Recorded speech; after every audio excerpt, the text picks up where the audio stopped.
জানি নাসওয়ালিন নাস হলে এখন শেয়ার করে দিতেন। এটা নামাজের দাওয়াত, কেন শেয়ার করবেন? নামাজ কেন এত দামি? অবশ্যই আল্লাহ হজ ফরজ করেছে ধনীদের জন্য, যাকাত ফরজ করেছে ধনীদের জন্য, কিন্তু 5 ওয়াক্ত নামাজ ধনী গরিব সবার জন্য ফরজ করেছে। সুবহানাল্লাহ। তাই এতটা হচ্ছে নামাজ দামি। শুধু নামাজে আল্লাহ রব্বুল আলামিন কোরআনে কারিমের 82 বার নামাজের কথা উল্লেখ করেছে। সে নামাজ কেন আপনি ছাড়বেন? সে 5 ওয়াক্ত নামাজে 17 রাকাত ফরজ।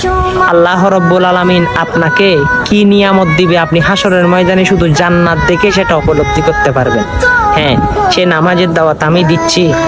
আপনার আঙ্গুলে যদি ব্যথা না হয়, আপনি যদি নামাজকে ভালো প্রাণে মনে প্রাণে ভালোবেসে থাকেন, নামাজের দাওয়াত সকল মুসলমানের কাছে ছড়িয়ে দিতে পারেন। আমিন।